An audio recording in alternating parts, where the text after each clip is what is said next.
नमस्कार, news blast में आप सभी का स्वागत है। आपके साथ मैं हूं मेघा कौशिक और चलिए खबरों की शुरुआत करते हैं।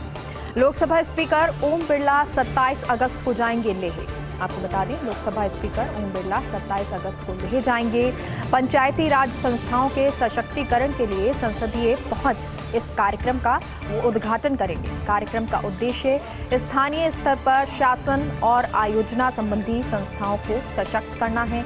केंद्रीय उद्योग मंत्री डॉक्टर महेंद्र नाथ पांडेय, केंद्रीय स्वास्थ्य मंत्री मनसुख मांडविया, लद्दाख संघ राज्य क्षेत्र के एलजी राधाकृष्ण माथुर, केंद्रीय गृह राज्य मंत्री नित्यानंद राय, महिला एवं बाल विकास राज्य मंत्री डॉक्टर महेंद्र मुंजपरा इस दौरान मौजूद रहेंगे। तो आपको बता दें, ये कार्यक्रम जो है लोकसभा स्पीकर ओम बिरला का 27 अगस्त को लेह जाने का है। पंचायती राज संस्थाओं के सशक्तिकरण के लिए संसदीय पहुंच कार्यक्रम का वो उद्घाटन करेंगे। कार्यक्रम का उद्देश्य स्थानीय स्तर पर शासन और आयोजना संबंधी संस्थाओं को सशक्त करना है।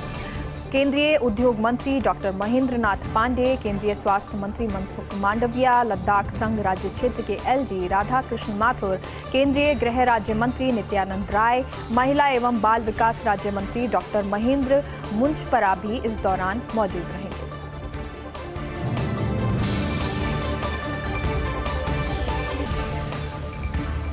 शहनाई यहाँ, कमाई वहाँ। राजस्थान में शादियों में मेहमानों की तय सीमा सिर्फ 50, जबकि पड़ोसी राज्य गुजरात में 500 मेहमानों की संख्या तय है।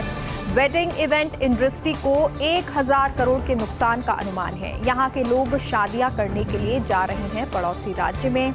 जून जुलाई में पड़ोसी राज्यों में शिफ्ट हुई 535 शादियां। नवंबर से फरवरी तक 2500 शादियां शिफ्ट होने के आसार हैं। नवंबर से फरवरी तक प्रदेश में होनी है करीब 40,000 शादियां। इनमें से बड़े बजट की 5000 शादियों में से 2500 शादियां शिफ्ट होने के आसार हैं। तो शादियों को लेकर ये खबर है, जहां पर शादियां जो हैं, शहनाई तो यहां पर बज रही है, लेकिन कमाई वहां पर है। राजस्थान में शादियों में मेहमानों की तय सीमा सिर्फ 50 है, जबकि पड़ोसी राज्य गुजरात में 500 मेहमानों की संख्या तय है। वेडिंग इवेंट इंडस्ट्री को 1000 करोड़ के नुकसान का अनुमान लगाया जा रहा है। यहाँ के लोग शादियां करने के लिए पड़ोसी राज्य में जा रहे हैं। जून जुलाई में पड़ोसी राज्यों में शिफ्ट हुई 535 शादियां। नवंबर से फरवरी तक 2500 शादियां शिफ्ट होने के आसार भी जताए जा रहे हैं। नवंबर से फरवरी तक प्रदेश में होनी है करीब 40,000 शादियां। इनमें से बड़े बजट की 5000 शादियों में से 2500 शादियां शिफ्ट होने के आसार जताए जा रहे हैं।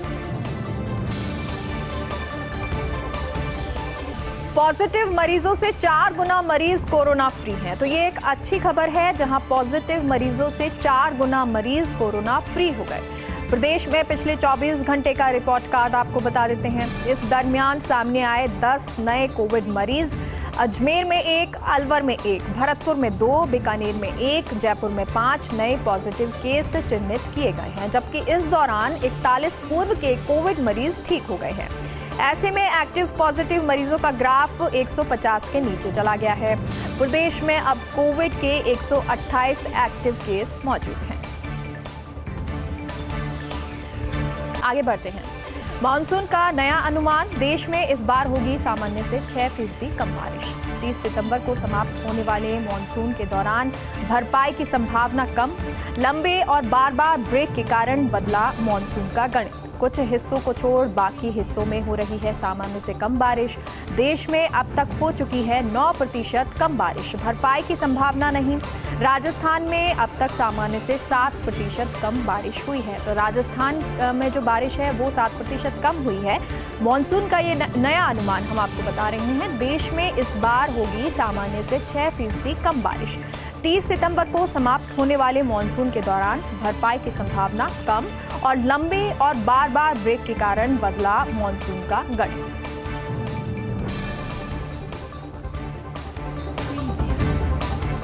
अब आपको बताते हैं आपके काम की 2 चीजें। Social media sites, WhatsApp, Facebook के जरिए आप सुविधा ले सकते हैं। तो ध्यान से सुनिए, ये 2 सुविधाएं हम आपको बता रहे हैं, 2 काम की चीजें आपको बता रहे हैं। Social media sites, WhatsApp, Facebook के जरिए आप सुविधा ले सकते हैं।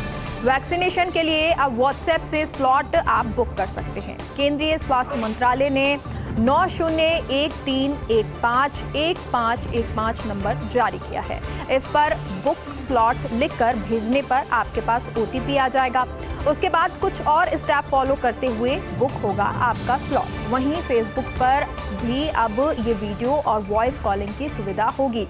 यानी एक काम की चीज़ और दूसरी चीज़ ये कि फेसबुक पर भी अब वीडियो और वॉइस कॉलिंग की सुविधा आपको प्राप्त होगी। हालांकि फिलहाल ट्रायल के तौर पर कुछ यूज़र को ये सुविधा दी जाएगी।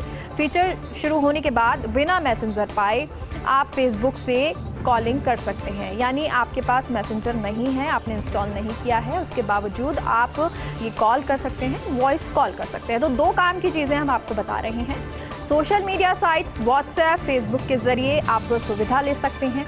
पहला, वैक्सीनेशन के लिए अब व्हाट्सएप से स्लॉट बुक कर सकते हैं। केंद्रीय स्वास्थ्य मंत्रालय ने 9013151515 नंबर जारी किया है और इस पर आप बुक स्लॉट लिखकर भेजेंगे तो आपके पास एक OTP आएगा। उसके बाद कुछ और स्टेप फॉलो करते हैं तो आपका स्लॉट बुक हो जाएगा। वहीं दूसरी सुविधा ये है कि फेसबुक पर भी अब होगी वीडियो और वॉइस कॉलिंग की सुविधा। हालांकि फिलहाल ट्रायल के तौर पर कुछ यूजर्स को ये सुविधा दी जा रही है। फीचर शुरू होने के बाद बिना मैसेंजर पर जाए आप फेसबुक से कॉलिंग कर सकते हैं। पंचायत चुनाव में कांग्रेस बनाम कांग्रेस। प्रदेश में 6 जिलों में 3 चरणों में चुनाव हो रहा है, लेकिन इस बीच कई जगह कांग्रेस में असंतोष का माहौल है। कांग्रेस ही कांग्रेस के खिलाफ नजर आ रही है। कई क्षेत्रों में कांग्रेसी नेता उलझ रहे हैं आपस में और कहीं टिकटों के बंटवारों को लेकर मनमुटाव नजर आ रहा है, तो कहीं अपने क्षेत्र में दखल को लेकर आमने सामने कांग्रेसी नेता नजर आ रहे हैं। कई नेता एक दूसरे को पटखनी देने के लिए साजिशें भी कर रहे हैं। करीब आधा दर्जन जगहों पर विवाद खुलकर सामने आ चुका है। तो विवाद सामने आ रहा है और देखने को मिल रहा है पंचायत चुनाव में कांग्रेस बनाम कांग्रेस। प्रदेश में 6 जिलों में 3 चरणों में ये चुनाव होने हैं, लेकिन इस बीच कई जगहें कांग्रेस में असंतोष का माहौल भी दिखाई दे रहा है। कांग्रेस ही कांग्रेस के खिलाफ नजर आ रही है। कई क्षेत्रों में कांग्रेसी नेता आपस में उलझ भी रहे हैं। कहीं टिकट के बंटवारे को लेकर मनमुटाव, तो कहीं अपने क्षेत्र में दखल को लेकर आमने सामने हैं कांग्रेसी नेता। कई नेता एक दूसरे को पटखनी देने की साजिशें भी रच रहे हैं। करीब आधा दर्जन जगहों पर विवाद खुलकर सामने आ चुका है। भाजपा का मिशन महाराष्ट्र। जी हां, भाजपा का मिशन महाराष्ट्र की बात करते हैं। नारायण राणे की गिरफ्तारी। भाजपा शिवसेना में राजनीतिक शक्ति प्रदर्शन नजर आ रहा है। कोंकण क्षेत्र के कद्दावर नेता माने जाते हैं नारायण राणे। कोंकण इलाके में पालघर, ठाणे, रायगढ़, मुंबई, रत्नागिरी और सिंधु दुर्ग जिले हैं। कोंकण रीजन में कुल 39 विधानसभा सीटों में शिवसेना सबसे मजबूत है। अलबत्ता कोंकण में राणे की मजबूत पकड़ का भाजपा उठाना चाहती है फायदा। मुंबई से सिंधु दुर्ग तक जाने वाली जन आशीर्वाद यात्रा इसी रणनीति का हिस्सा भी है। लेकिन दूसरी तरफ अपने गढ़ को मजबूती से बरकरार रखना चाहती है शिवसेना। अगले साल होने हैं मुंबई महानगर पालिका के चुनाव और 2.5 दशक से शिवसेना बीएमसी की सत्ता पर काबिज है। शिवसेना का कब्जा है। ऐसे में देश की सबसे संपन्न बीएमसी की सत्ता पर भाजपा की भी नजर है और इसी वजह से इस लड़ाई में इंच मात्र भी पीछे नहीं हटना चाहती है शिवसेना। छत्तीसगढ़ कांग्रेस संकट पर लेटेस्ट अपडेट आपको दे देते हैं। छत्तीसगढ़ के सीएम बघेल और स्वास्थ्य मंत्री टीएस सिंहदेव दिल्ली में मौजूद हैं। आज फिर होगी सोनिया गांधी समेत आला नेताओं के साथ बैठक। राष्ट्रीय महासचिव केसी वेणुगोपाल और पीएल पूनिया के साथ ये बैठक होनी है। स्वास्थ्य मंत्री टीएस सिंहदेव के मान सम्मान का ख्याल रखेगा आला कमान। ऐसे में आला कमान आज फिर करेगा मनाने की कोशिश। जानकार सूत्रों के हवाले से ये खबर है, अब टीएस सिंहदेव के विभागों में बढ़ोतरी हो सकती है। उनके विरोधी अमरजीत भगत की छुट्टी हो सकती है और साथ ही नजदीकी प्रीतम राम को किया जा सकता है कैबिनेट में शामिल। कल भी राहुल गांधी के साथ बघेल और टीएस सिंहदेव की बैठक हुई थी। बैठक में सूबे के दोनों दिग्गजों की आपसी खींचतान पर लंबी चर्चा हुई, लेकिन बैठक से कोई निष्कर्ष नहीं निकला। बैठक में मुख्यमंत्री भूपेश बघेल ने टीएस सिंहदेव पर आरोप लगाया, कार्यकर्ताओं को भड़काने और मीडिया में गलत खबर चलवाने का ये आरोप लगाया। ढाई साल के लिए सीएम फॉर्मूलों को लेकर मुख्य विवाद है। टीएस सिंहदेव के समर्थक कर रहे हैं मुख्यमंत्री बनाने की मांग, लेकिन आला कमान ने बघेल को मुख्यमंत्री पद से हटाने का कोई संकेत नहीं दिया है। ऐसे में समाधान निकालने के लिए आला कमान संवाद का सिलसिला जारी रखेगा। तो यह पूरा जो लेटेस्ट अपडेट है हम आपको छत्तीसगढ़ से दे रहे हैं, जहां पर जो कई जानकार सूत्रों का हवाले से ये खबर है कि टीएस सिंहदेव के विभाग में बढ़ोतरी हो सकती है।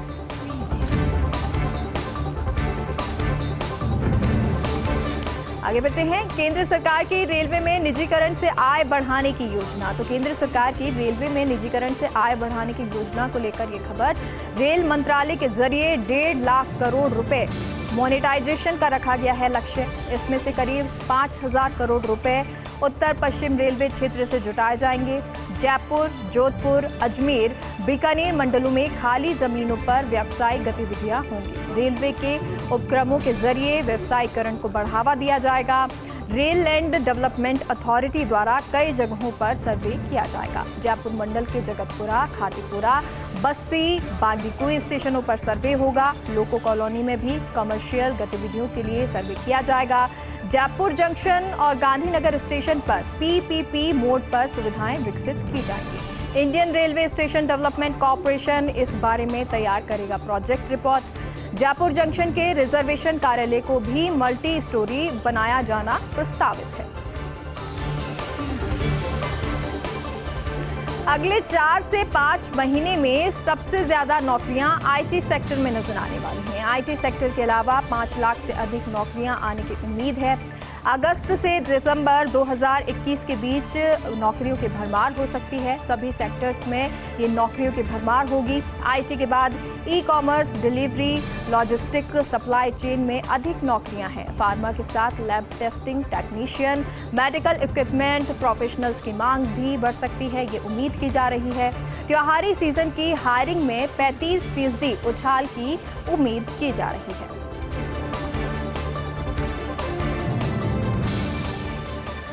बर्फ कुछ पिघली। जी हां, भारत पाकिस्तान को लेकर ये खबर है, जहां कुछ बर्फ जो है पिघलती हुई नजर आ रही है। भारत पाकिस्तान के बीच कूटनीतिक स्तर पर रिश्तों में नरमी दिखाई दे रही है। दोनों देशों ने 2.5 साल बाद एक दूसरे के राजनयिकों को वीजा जारी कर दिया है। भारत ने पाकिस्तान के 7 राजनयिकों को ये वीजा जारी किया है, जबकि पाकिस्तान ने भारत के 33 अधिकारियों को वीजा जारी किया है। दोनों देशों की सेनाओं ने इस साल फरवरी में की थी सीजफायर की घोषणा। पुलवामा हमले के बाद से भारत ने वीजा देना बंद कर दिया था।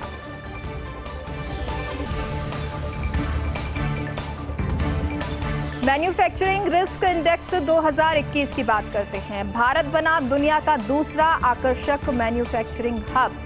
भारत ने अमेरिका को छोड़ा पीछे। कामकाज के माहौल और लागत प्रतिस्पर्धा के कारण हासिल किया मुकाम।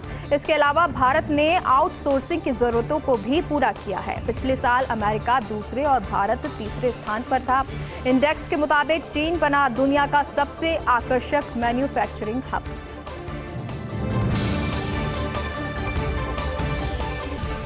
भारत और इंग्लैंड के बीच 5 मैचों की टेस्ट सीरीज। आज लीड्स में दोपहर 3:30 बजे से सीरीज का तीसरा मुकाबला खेला जाएगा। पहले 2 टेस्ट में दमदार प्रदर्शन से भारत के हौसले बुलंद हैं। पहले टेस्ट में बारिश से जीत रही अधूरी, लेकिन लॉर्ड्स में 151 रनों से जीता है। लीड्स में पिछले 54 सालों में भारत को कोई हार नहीं मिली है। भारत ने इस ग्राउंड पर खेले 7 मुकाबले, 2 जीते हैं, 3 हारे हैं और 1 ड्रॉ हुआ है। 2002 की जीत के बाद से पहली बार इस ग्राउंड पर टेस्ट खेलेगी भारतीय टीम। विराट, चेतेश्वर पुजारा और रहाणे की बल्लेबाजी पर सबकी नजर है। भारतीय टीम में एक बदलाव संभव है। जडेजा की जगह अश्विन को मिल सकता है मौका। दूसरी ओर प्रमुख तेज गेंदबाजों की चोट की वजह से परेशान है इंग्लैंड टीम और बल्लेबाज डेविड मलान और मीडिया पेसर साकिब महमूद को मौका मिल सकता है। बारिश की संभावना ना के बराबर है और मुकाबले का नतीजा निकल सकता है।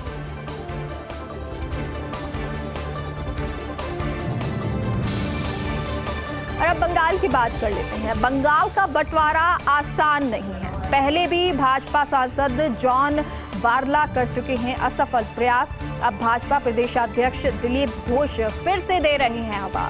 उत्तरी बंगाल की उपेक्षा बताकर सियासी हवा दी जा रही है। वैसे टीएमसी ही नहीं बल्कि बंगाल भाजपा नेता भी इसके विरोध में हैं।